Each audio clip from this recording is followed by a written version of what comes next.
Sveicināti godātie viesi, godājumie dalībnieki klātienē un dalībnieki attālināti. Pirms mēs sākam konferences satura ziņā, es gribētu vērst jūsu uzmanību uz dažām tehniskām lietām. Es ļoti ceru, ka tiem no jums, kuriem būs nepieciešams tulkojums, jūs būsiet jau lejuplādējuši savos telefonos Lineāris Interaktio šo aplikāciju, jo mēs nodrošināsim to tulkojumu caur jūsu telefoniem, un šī te pasākuma kods, kā jūs redzat, ir pasākuma nosaukums ir New Fuel for Business, un kods ir BHR 2024. Liels paldies arī mūsu sadarbības partneriem, Latvijas lieliem speciālistiem tieši surdotulku jomā, SIA LNS rehabilitācijas centram, kas nodrošina pasākuma surdotulkošanu. Mums ir ļoti svarīgi, gan runājot par biznesu un cilvēktiesībām, runāt par to, lai pasākumi ir piekļūstami ikvienam, un tieši tāpēc mēs arī ar savu piemēru gribam parādīt, ka pasākums var taisīt piekļūstamus gan valodas ziņā, gan citu dažādu aspektu ziņā. Un tas nav tikai par to, lai telpas būtu ar pacēlājiem vai iespējams piekļūt ar liftu, bet ka tā ir arī šī informatīvā satura piekļūstamība. Un mēs ar savu piemēru gribam parādīt, ka tas ir ļoti organiski un iekļaujās mūsu ikdienas saturā. Tādēļ paldies, liels paldies arī mūsu lieliskajiem kolēģiem no tiešraides komandas, kas palīdzēs gan tehniski šeit uz vietas, gan arī mūsu attālinātajiem sekotājiem sekot līdzi šim te saturam. Pirms kāda laika, jau domājot par tēmu biznesu un cilvēktiesības, tad, kad mēs ar tiesības ar pirms kādiem gadiem runājām, vai mums šī tēma ir aktuāla? Un toreiz tas likās, kur tā mums Latvijā? Mums taču viss ir ļoti labi. Vai likās, ka tas ir kaut par kādām ļoti tālām valstīm, parasti par to mēs domājam, iepērkot kafiju vai šokolādi, ka tas tām tālajām citām valstīm attiecās. Un te redzam, ka tā doma beigās bija kļūdaina. Un tas ir tas jaukākais, es teiktu, arī tādā intelektuāla paudzē un pasaulē, ka tu spēj atzīt savas kļūdas. Un mēs esam priecīgi, ka mēs esam izauguši savā izpratnē par to, ka arī Latvijā biznesa un cilvēktiesība tēma ir ļoti aktuāla. Un arī mūsu tiesības sargu biroja darbībā tā ir ienākusi kā jauna vēsma, kurā mēs redzam ļoti lielu potenciālu. Un tāpēc ļoti liels paldies arī jums, kas jūs esat veltījuši savu laiku un jums ir bijusi interese šai tēmai. Bet šis pasākums nebūtu iespējams bez mūsu lieliskiem sadarbības partneriem. Pirmkārt jau šīs mājas saimniekiem, mūsu gādīgajiem lieliskajiem partneriem Rīgas juridiskajai augstskolai. Tā kā visu cieņu un milzīgs paldies jums! Paldies mūsu partneriem Ziemeļvalstu ministru padomes birojam Latvijā un, protams, mūsu šī projekta lielajiem partneriem Dānijas cilvēktiesību institūtam, bez kā šis pasākums arī nebūtu iespējams notikt. Viss paldies! Un tagad es došu vārdu Rīgas juridiskās augstskolas rektoram, doktoram Arnem Černutam, ievadu vārdu teikšanai. Please, the floor is yours.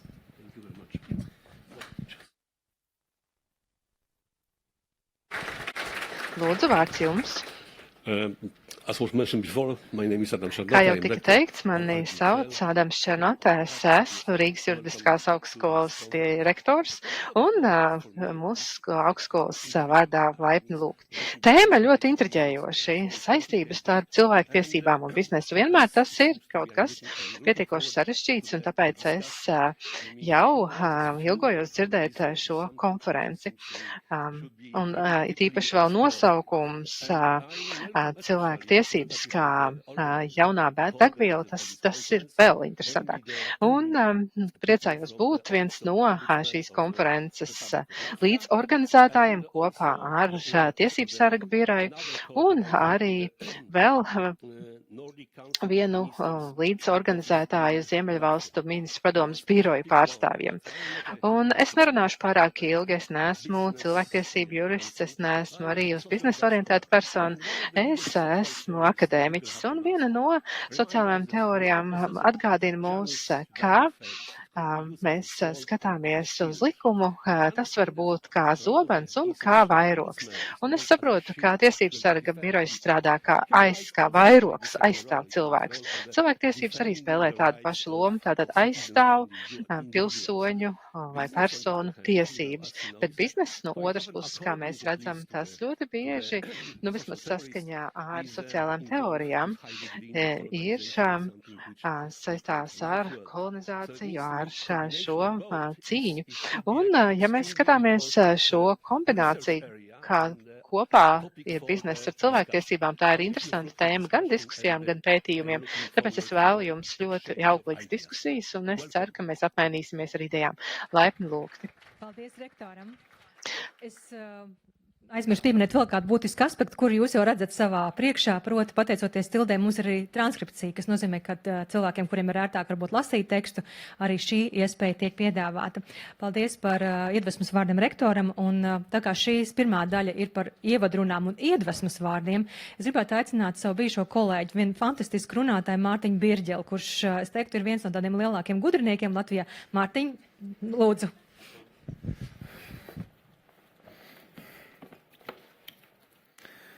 Labrīt, dāmas un kungi, klātesošie un tiešsaistē esošie. Mans vārds ir Mārtiņš Birģelis, un patiesi man ir liels gods un prieks būt šodien šeit, konferencē par man tik ļoti mīļu tēmu - uzņēmējdarbības un cilvēktiesības. Šodien es vēlos vērst jūsu uzmanību uz divām principālām lietām, proti, kā tad uzņēmumi ietekmē cilvēktiesības. Un kas tad ir šī joma uzņēmējdarbības un cilvēktiesības, kā viņas sākās un kādēļ? Lūk, ar to es vēlētos sākt, ka cilvēktiesības ir tiesības, kas mums katram vienam piemīt tikai tā iemesla dēļ, ka mēs esam cilvēki. Šīs tiesības mums nodrošina cilvēku cienīgu dzīvi. Un uzņēmējdarbība savukārt ir brīnišķīgs rīks, kas mums ļauj šīs tiesības īstenot. Proti, uzņēmējdarbība nodrošina darba vietas, tādējādi veicinot tiesības uz darbu, sniedz preces un pakalpojumus, kas mums ikdienā ir nepieciešams, lai nodrošinātu mūsu veselību un citas pamatvajadzības. Un kopumā arī ceļ valsts labklājību, tādējādi nodrošināt primāras sociālās, ekonomiskās un kultūras tiesības. Bet, protams, uzņēmējdarbības pamatā ir arī peļņas gūšanas raksturs, un šis mērķis citreiz ir novedis pie situācijām, kur starptautiskā sabiedrība ir tikusi satricināta, jo tas ir rezultējies traģēdijās, kur uzņēmumu vārdi tikuši iesaistīti. Mēs zinām par Bhopālas gāzes traģēdiju Indijā, Rana plazas sabrukumu Bangladešā un arī par Zoltūdas traģēdiju. Bet ikdienā ir arī citi daudz tiešāki veidi, kā uzņēmumi ietekmē šīs cilvēktiesības, un tas izpaužās vairākos līmeņos. Pirmkārt, uzņēmumiem ir tieša vara pār individiem, viss tiešāk jau pār saviem darbiniekiem un kā tie izmanto savas tiesības, kā arī par patērētājiem, kuri tad saņem šī uzņēmuma preces un pakalpojumus. Otkārt, uzņēmumi bieži vien kontrolē piekļuvi noteiktiem resursiem, kas ir svarīgi cilvēku tiesību īstenošanai, vai tas ir piekļuvi mājoklim, finansei, zemei vai videi kopumā. Treškārt, ņemot vērā uzņēmumu politisko ietekmi, lieli uzņēmumi var ietekmēt arī lēmumu pieņēmējus sev labvēlīgā veidā, veicinot sev labvēlīgas politikas, kas nevienmēr ir saskanīgas ar cilvēku tiesību interesēm. Visbeidzot, uzņēmumiem ir arī spēja pašiem tieši ietekmēt cilvēku un sabiedrības noskaņojumu, viedokli un virzīt to tādā virzienā, kas ir labvēlīgs uzņēmumiem, bet nevienmēr pašiem cilvēkiem. Šie piemēri parāda arī to, kad ir cieša saikne starp viena cilvēka tiesību pārkāpumu vai negatīvu ietekmi un citu cilvēku tiesību negatīvu ietekmi. Proti, lai dotu piemērus šeit pat no mūsu mīļās zemes Latvijas, šeit pat februārī tika publicēts izmeklējušās žurnālistikas raidījums par vienu mums visiem zinām populāru Latvijā uzņēmumu, kas ražo piena produktus. Un šis stāsts, lai gan sirdi plosošs, arī ieskicē tādas tipiskākās problēmas šajā jomā, kas ir uzņēmējdarbības un cilvēktiesības. Izskanēja apgalvojumi par personu nodarbināšanu 300 stundas mēnesī. Kā rezultātā daudz no darbiniekiem, bieži vien paši neaizsargātie bēgļi no Ukrainas, jaunieši, ir nonākuši situācijās, kurās viņi sevi traumē, zaudē pirkstu, savainojās un nonāk situācijā, kurā teorētiski ir pieejams valsts atbalsts, bet šī uzņēmuma politikas rezultātā šis atbalsts netiek saņemts, jo šie darbinieki tiek instruēti rīkoties noteiktā veidā, kas neatbilst viņu interesēm. Nu, lūk, šis ievads ir tam, lai pateiktu, ka, lai adresētu šādu veidu izaicinājumus, ir radusies šī nozara uzņēmēja darbība un cilvēktiesības. Šī nozara primāri skatās, kā tad uzņēmumi dažādos veidos ietekmē šīs tiesības, kas var tikt darīts šajā sakarā, lai šo ietekmi mazinātu, tieši šo negatīvo ietekmi mazinātu. Un lai gan atšķirās tas, kurā brīdī varētu uzskatīt, ka šī joma ir uzsākusies, es pieļauju, ka ir diezgan liela vienprātība par to, ka 2011. gads, kad tika pieņemti ANO uzņēmējdarbības un cilvēktiesību pamatprincipi, ir būtisks notikums šajā jomā, kas tad arī piedāvā tādu kā autoritīvu rāmi, kā lūkoties uz šīm problēmām. Tas par to, kas ir šajās principos un kāda ir bijusi tālāka attīstība, jūs šodien vēl dzirdēsiet no citiem ekspertiem, bet es vēlos tikai iezīmēt to, ka pats šo principu izstrādātājs Džons Ragijs, prezentējot šos principus, atzina, ka tas nebūtu nav beigu sākums. Tieši precīzāk viņš teica, tas ir sākuma beigas. Respektīvi, šeit jums ir ceļamaize, bet nu tālāk mēģiniet ieviest praksē šos principus un iedzīvināt. Šeit es vēlos izmantot arī iespēju un pateikties tieši Tiesību sargu birojam par to, ka šie principi šobrīd ir Latvijā pieejami arī latviešu valodā. Lai gan šobrīd šķiet pašsaprotam, ilgu laiku tas tā nebija. Un pateicoties Tiesību sargu biroja darbinieku aktivitātei, šobrīd mēs varam runāt par šiem terminiem vienotā valodā, valsts valodā un veidot šo dialogu gan ar pilsonisko sabiedrību, gan ar uzņēmējiem, gan ar valsts pārstāvjiem un lēmumu pieņēmējiem.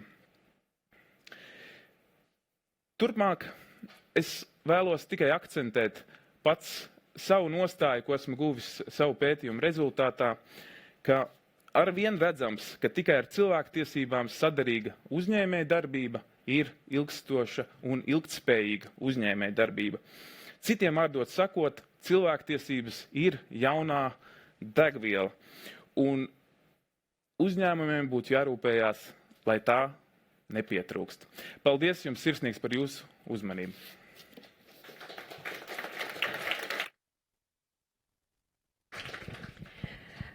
Paldies Mārtiņam. Tad Mārtiņš ir gan Latvijas Universitātes juridiskās fakultātes doktorants, bet arī Saeimas juridiskās biroja juridiskais padomnieks. Tā kā es nepārspīlēju, tu esi ļoti gudrs. Un tas tā, lai visiem skaidrs, vai ne? Bet es gribētu arī aicināt mūsu sadarbības partneri Gabrielu Holiju, kas ir Dānijas cilvēktiesību institūta vadošā padomniece, arī no starptautiskās sfēras, un Dāņa ir viens no tiem labajiem piemēriem, kuriem mēs varētu sekot. Gabriela, lūdzu.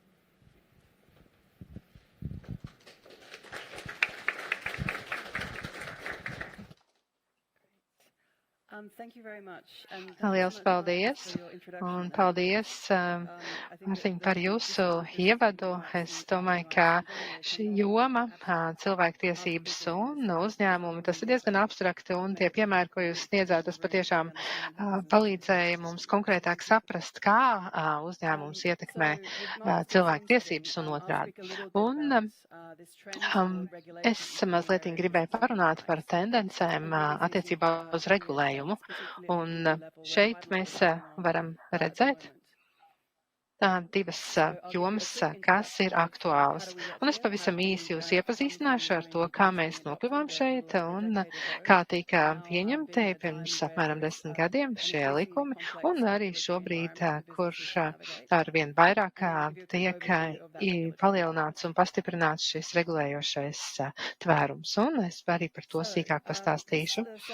Un tātad šeit jūs varat redzēt, kā attīstījās šajā jomā regulējums. Tātad no sākuma, kad tika pieņemts OECD vadlīnijas un kopējie standarti, kas noteica, kādā veidā ir šīs cilvēktiesības jāievēro un jāveic uzticamības pārbauda.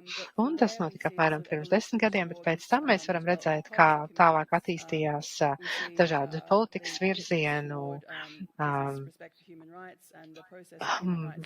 tātad centieni meklēt dažādus veidus, kā uzņēmēja darbība tātad tika saistīta ar šīm cilvēktiesībām, tā tika veidoti katrās noteiktās valsts plāni, un mēs arī varam redzēt arī uzņēmumu sarakstu, kas savos uzticamības pārbaudas procesos iekļāva šos cilvēktiesību aspektus.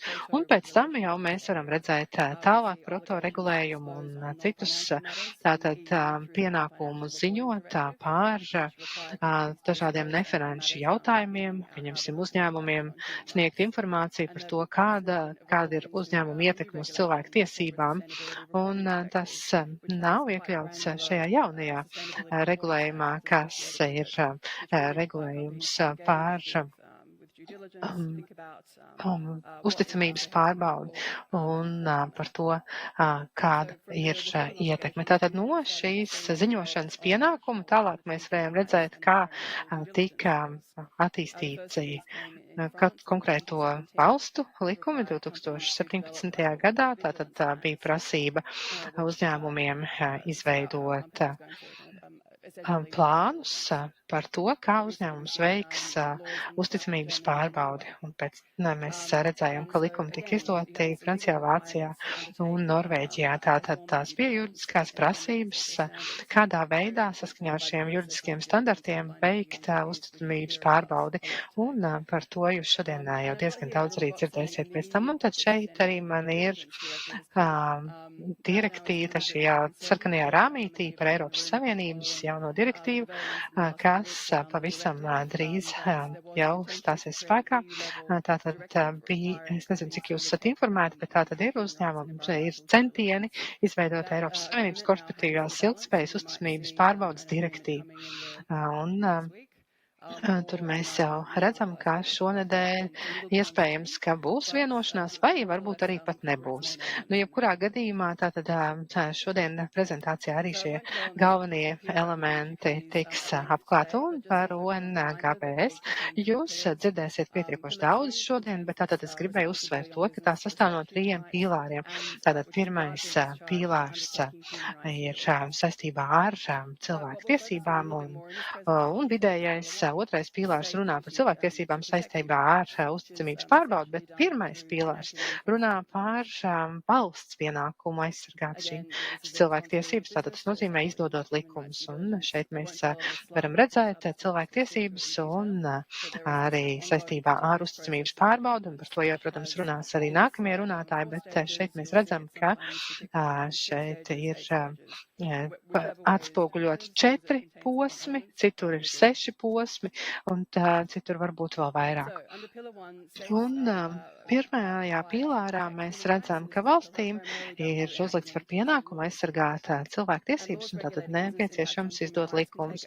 Likums, kas regulē uzņēmēju darbību un saistībā ar cilvēktiesībām. Protams, ka tur var būt ļoti daudz dažādi likumi, pieņemsim vai nu darba likums, vai vides aizsardzības likums, vai patērētāju tiesību aizsardzības likums, vai arī aizliegums veikt kādu noteiktu uzvedību, kas rada kaitējumu. Un tātad dažāda veida šī saistības ar to, kā uzņēmēja darbība ietekmē cilvēktiesības. Un īpaši mēs skatāmies uz arī uzticamības pārbaudi un tās saistību. Un šeit es uzliku slaidu, kur es, diemžēl, nevaru pārāk maz šie burti, lai varētu sīki to izlasīt, bet es gribētu nodrošināt, ka pēc tam ar visiem dalībniekiem ir pieejama šī prezentācija.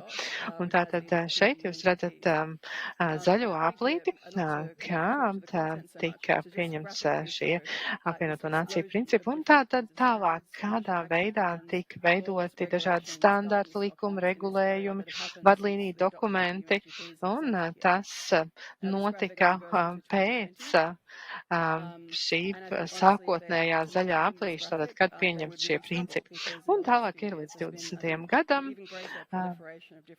Un, protams, ja mēs iekļautu vēl pavisam pēdējo gadu dažādu standartu un likumu un dažādu plānu virumu, tad, protams, kapls būtu vēl vairāk ar dažādiem punktiņiem. Un šeit es, protams, negribētu pārāk detalizēti runāt, bet gribētu arī teikt, ka šeit pa gadiem jūs redzat, ka šo punktiņu skaits arvien palielinās, tātad dažādas iniciatīvas arvien vairāk tiek izdotas, teiksim, pār augstu patēriņu precēm un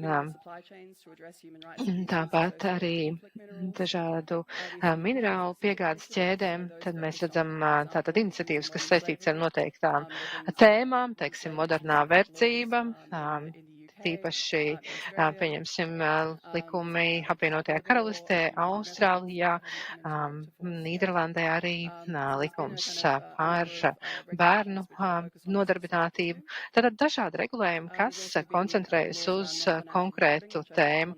Un tāpat arī par nefinanšu zinošanu. Tātad 2014. gadā Eiropas Savienības līmenī bija izdot šī direktīva, kas pārskatīja šos korporatīvās ilgtspējas nosacījumus, un tagad tā ir transponēta un ir jau daudz augstāk līmeņa iesaist no biznesa puses. Tāpat mēs redzam arī iniciatīvas par ilgspējīgu finansēšanu, tātad finanšu institūcijas, kuras identificē un arī pārskata, kā tās ietekmē cilvēku tiesības. Un mēs redzam arī, kā attīstās starptautiskajā līmenī centieni veidot starptautiskās līgumus un nolīgumus par cilvēku tiesībām, kas ir paralēli konkrēto valstu dažādiem likumiem un arī par vīdes likumiem. Šī ir tāda nedaudz izaicinoša iniciatīva, jo īsti nav skaidrības. Mēs īsti vēl nezinām, vai beigu beigās šis tiesība akts stāsies spēkā, bet tas tiek izstrādāts jau 4 gadus. Un izskatās, ka šī ir pēdējā iespēja panākt vienošanos par šo jautājumu. Tas būs šonedēļ. Un ceru, ka beigu beigās tas arī materializēsies kā tiesība akts. Bet atbilstoši šīm iniciatīvai ir jāievēro cilvēktiesību principi, aspekti, korporatīvās atbildības aspekti. Lieliem uzņēmumiem un arī noteiktiem vidējiem uzņēmumiem gan ES, gan ārpus ES būs jāveic attiecīga izpēte saistībā ar ietekmi uz vidi un cilvēktiesībām. Un šis process ir izstrādāts direktīvā, tas atbilst arī ANO ilgspējas mērķiem. Protams, ka tur ir kaut kādas izmaiņas, jo ANO ilgspējas mērķi ir tā sauktie soft law instrumenti, bet šis būs jau saistošs dokuments, tāpēc šie principi ir jāmaina šajā juridiskajā kontekstā. Tomēr ir arī zināmas atkāpes, par kurām mēs varētu parunāt varbūt pārtraukuma laikā. Šī ir tāda plašāka ES regulatīvā ekosistēma. Pēdējo gadu laikā ir īstenotas vairākas regulatīvās iniciatīvas, lai regulētu to, kā uzņēmumi ietekmē cilvēktiesības.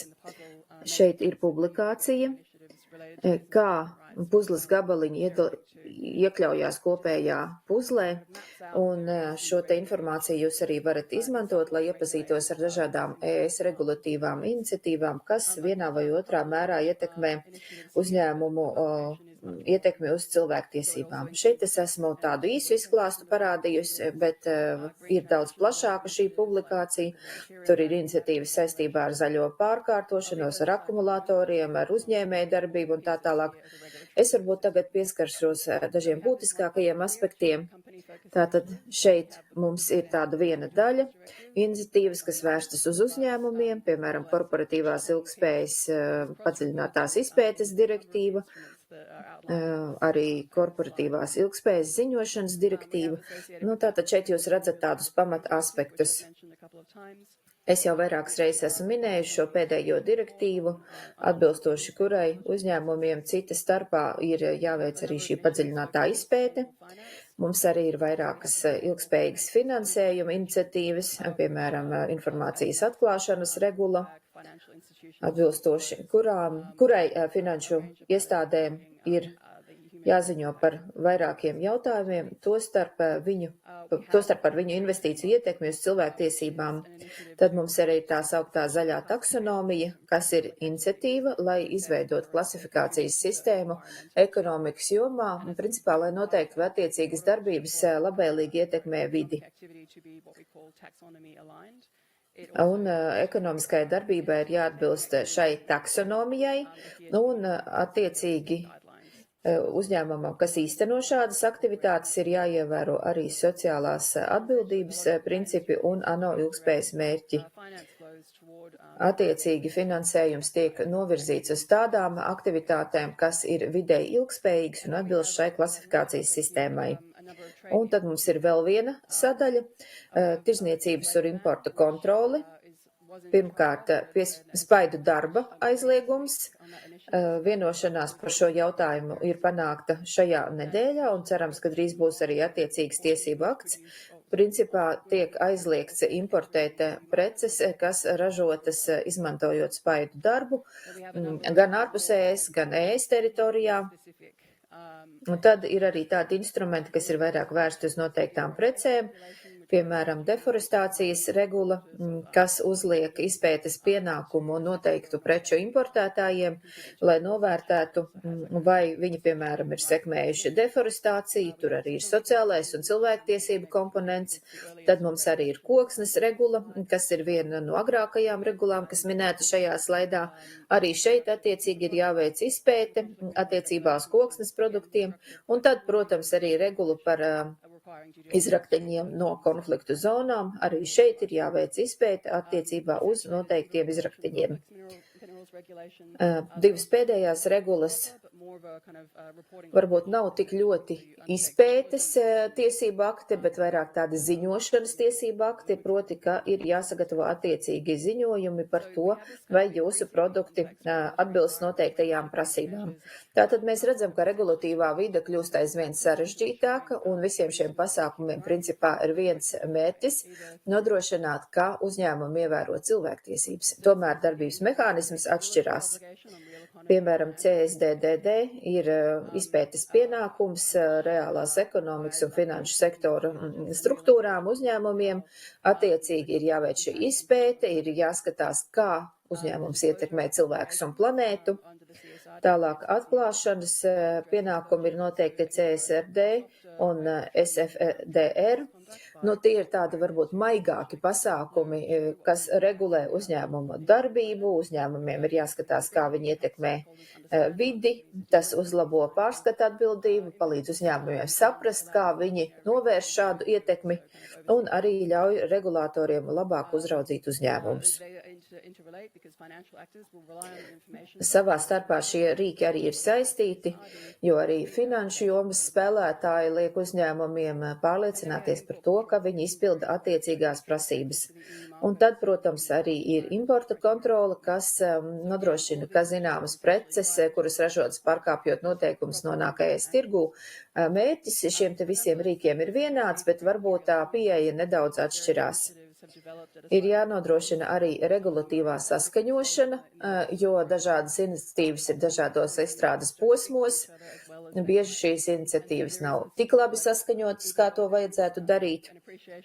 Un, lai gan cilvēki un arī likumdevēji Eiropā saprot, ka šie jautājumi ir svarīgi, dažkārt politikas nav saskaņotas. Un tāpēc varbūt mums dažkārt jāpalīdz uzņēmumiem tik galā un izprast šo te ārkārtīgi sarežģīto regulatīvo vidi. Protams, ka es runāšu vēl vairāk un stāstīšu šodien, bet tagad došu iespēju izteikties arī nākošiem runātājiem. Paldies!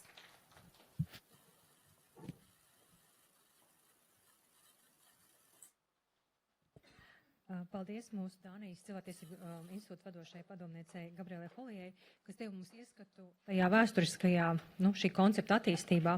Bet es gribētu droši vien aicināt ne tikai atskatīties uz tiem vēsturiskiem un juridiskiem līkločiem, bet jo īpaši aicināt arī ar mūsu pašu piemēriem, kas tad mums Latvijā ir. Un parasti mēs sakam, mums jāskatās kaut kur tālu, tur ir tie labie piemēri. Bet, ziniet, Latvijā ir labie piemēri, un vienu jau no tiem es tūliņ pat aicināšu Evitu Gošu, kas ir Švenka Latvija vides un juridiskā direktora, un viņa arī ir valdes locekle. Evita, droši. Labrīt! Es pilnīgi nepretendēju uz to, ka esmu tik gudra kā Mārtiņš, bet es ļoti centīšos vismaz izlikties par tādu. Labi, tas joks, bet kopumā tiešām liels paldies pirmkārt par uzaicinājumu. Es jūtos ļoti pagodināta būt šeit, un es ļoti priecājos redzēt gan cilvēkus, kurus es pazīstu un ar kuriem mēs sadarbojamies arī ilgtspējas jomā, un man prieks redzēt arī cilvēkus, kurus es nepazīstu, bet ar kuriem es ļoti priecātos sadarboties cilvēktiesību un dažādības jautājumos, un tas tiešām ir mans pirmais, cerams, iedvesmojošais uzsaukums, ka mēs Latvijā noteikti, neskatoties uz to, ka mums jau pastāv dažādi formāli un neformāli ilgtspējas sadarbības tīkli, ka mēs tomēr joprojām varam darīt vairāk, mācīties cits no cita un augt kopā. Tas ir mans pirmais vēstījums. Bet tagad pievērsīšos sava uzņēmuma praksē. Aprīlī atzīmēšu jau 16. Gada dienu, kopš strādāju uzņēmumā, un tas ir nevis tāpēc, ka tas ir vienkārši interesanti, bet tāpēc, ka šī uzņēmuma vērtības pilnībā atbilst manām personiskajām vērtībām, un es esmu tiešām lepna un pagodināta līdzveidot šajā uzņēmumā tieši tādu korporatīvo kultūru, kurā, manuprāt, tiešām cilvēki var īstenot savu potenciālu, jo es tiešām no visas sirds ticu tam, ka cilvēki to var darīt tikai tad, ja viņi jūtas iekļauti, novērtēti un ka viņu viedoklis tiek ņemts vērā. Un ka viņi tiek sadzirdēti un uzklausīti.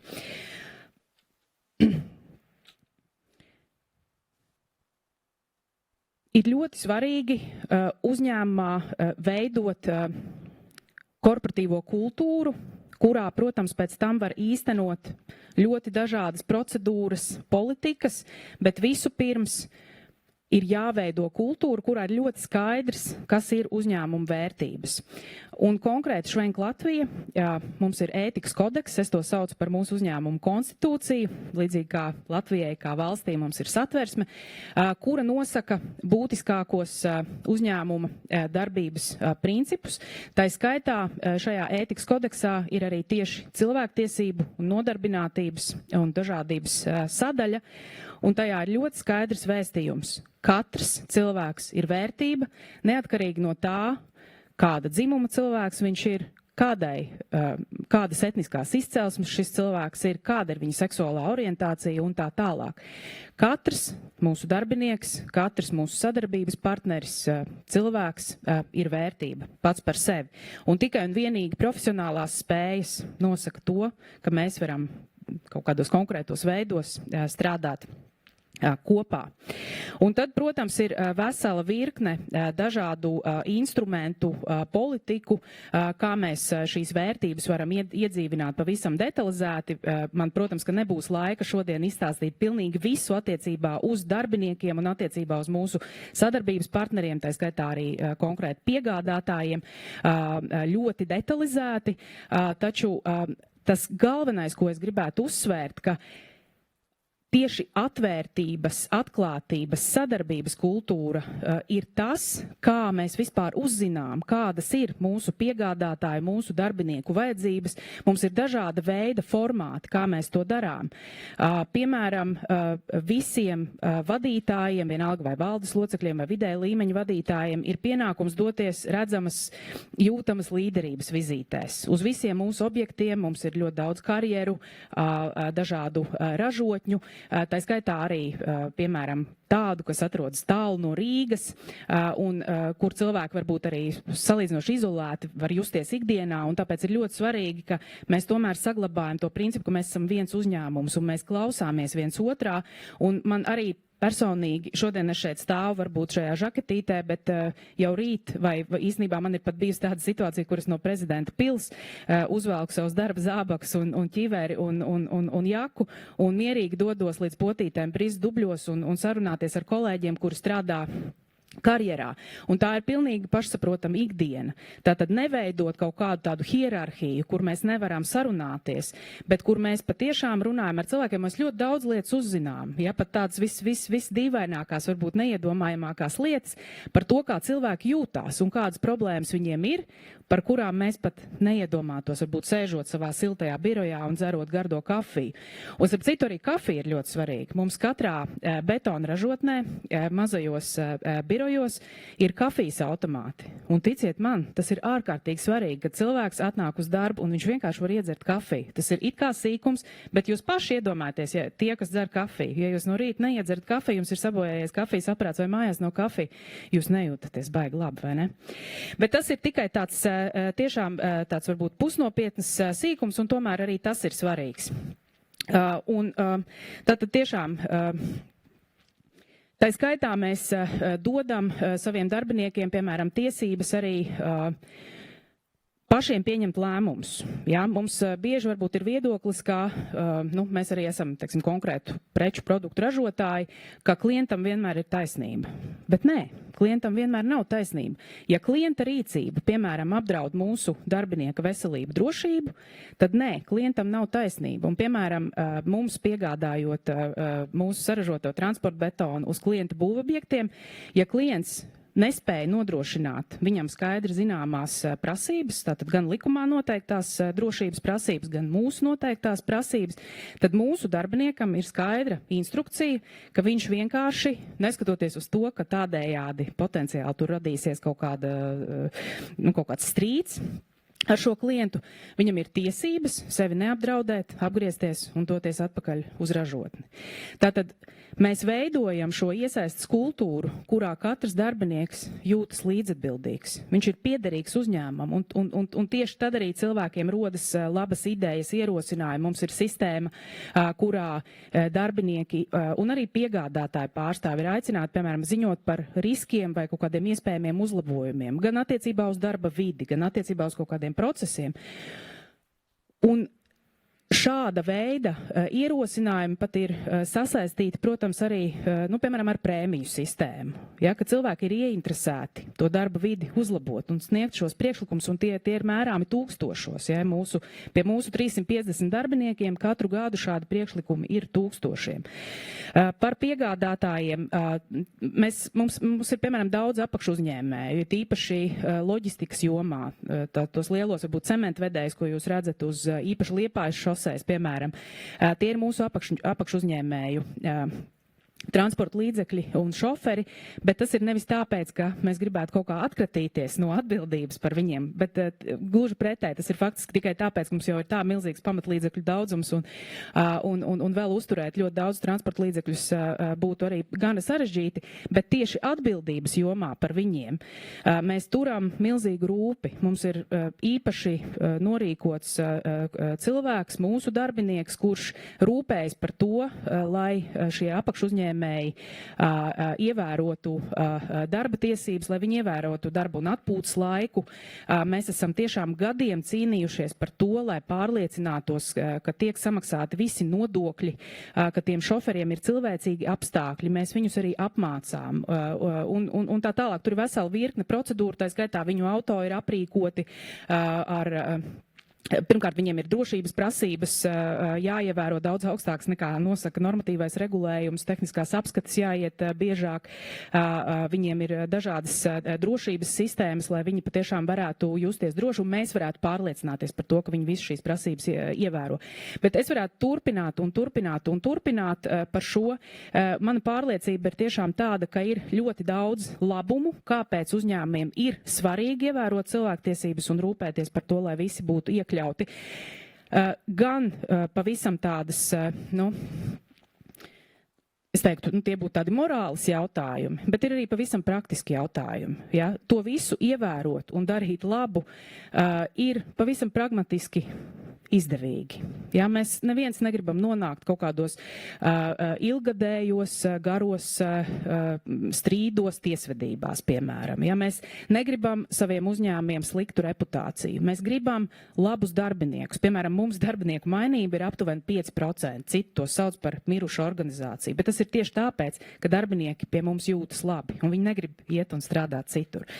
Tātad šādā veidā mēs arī nodrošinam iespēju veikt investīcijas mūsu uzņēmuma attīstībā, nevis kaut kādu problēmu sakopšanā aiz sevis. Ja? Un vēl varētu minēt virkni dažādu lietu, bet tā kā šī ir iedvesmas uzruna, tad es gribētu padalīties arī tādā pavisam personīgā stāstā, un to es tiešām šādā plašā auditorijā darīšu pirmo reizi mūžā, tāpēc lūdzu piedot un saprast. Iespējams, ka ja tas, ko es jums stāstīšu, nebūtu ar mani noticis, tad varbūt es šeit nestāvētu, varbūt dzīvot ārzemēs, varbūt strādāt kādā citā uzņēmumā, un varbūt tomēr stāvētu šeit jūsu priekšā. Bet tas ir stāsts par to, kā es pievienojos Švenk Latvija. Tolaik tas bija citas grupas uzņēmums, bet vērtību ziņā mēs esam tikai visu labāko saglabājuši un turpinājuši augt. Un stāsts ir šāds. Tātad ir 2008. gads. Es sāku strādāt šajā uzņēmumā lielā mērā tieši tādu iemeslu dēļ, ka es esmu rūpīgi iepazinusies ar to, ka šim uzņēmumam ir ētikas kodeks, ir dažādas politikas, tā skaitā attiecībā uz cilvēktiesību ievērošanu. Es tam noticu, un es šo darbu dabonu, un es tur sāku strādāt. Paiet aptuveni mēnesis, 2, vēl pārbaudas laiks nav beidzies. Un es ar kolēģiem, vienkārši šiem jaunajiem kolēģiem, dodos pusdienās, un tātad man šeit vēl ir jāpiebilst, ka es jau ilgus gadus esmu arī cilvēktiesība aktīvisti, un jau no 2006. gada, tā skaitā esmu piedalījusies arī Rīgas Praidu organizēšanā un dažādās strateģiskajās tiesvedībās attiecībā uz viendzimumu pāru veidotu ģimeņu atzīšanu. Un tātad es ar šiem 2 kolēģiem, puišiem dodos pusdienās, mēs vienkārši ēdam kaut kādus tur salātus, kartupeļus un tā tālāk. Un pēkšņi viens no šiem kolēģiem sāk tiešām drausmīgā veidā vienkārši tiešām aizskart, konkrētajā gadījumā homoseksuāls vīriešus. Tiešām šausmīgi rupjā veidā, un es biju tiešām tādā šokā tajā brīdī. Es jūtos vienkārši tas it kā nebija vērsts pret mani, bet es jūtos vienkārši tajā brīdī tik briesmīgi, un es biju tad vēl tāda ļoti jauna un salīdzinoši varbūt vispār nepieredzējusi, teiksim, šādās situācijās. Un es vienkārši sāku raudāt, un es vienkārši piecēlos, un es teicu, ka es vienkārši šo nevaru klausīties, un es vienkārši piecēlos, es jūtos tā, ka tas ir arī kaut kā aizskar mani. Un es vienkārši domāju, tātad es eju pie valdes priekšsēdētāja, kurš tolaik bija uz vietas. Un es vienkārši iegāju pie viņa kabinetā un šo visu izstāstīju, un es vienkārši teicu, ka tā mēs nevaram. Mēs vienkārši tā nevaram dzīvot. Un tā situācija atrisinājās tādējādi, ka viņš mani momentā uzklausīja, viņš momentā atsauca to kolēģi pie sevis. Viss šis jautājums tika atrisināts burtiski zibenīgi, pat bez smalkā ētikas kodeksa ziņojuma mehānisma iedarbināšanas. Ja, valsts priekšsēdētājs varēja pateikt, jā, mēs tur izskatīsim pēc mēneša, jā, un tur iegūsim dažāda veida paskaidrojumus, jā, un izvērtēsim un tā tālāk, kā tas procedūrā būtu noteikts, bet viņš to atrisināja zibenīgi. Un es jums teikšu tā, ka man bija pilnīgs klikšķis galvā, un es sapratu, jā, tas strādā, tā ir īstenība. Ja? Un tas ir tas, kā es esmu strādājis šos 16 gadus savā uzņēmumā, ka šīm vērtībām ir jādzīvo. Ja mums ir ētikas kodeks, viņš ir jādarbina, un tikai tad lietas notiks. Un tad, kad jūs cilvēkiem ļaujat noticēt, ka tas viss darbojas, ticiet man, tādu lojalitāti, kā es izjūtu pret savu uzņēmumu, tieši arī šī situācijas dēļ, es novēlu jums visiem lojālus darbiniekus. Paldies!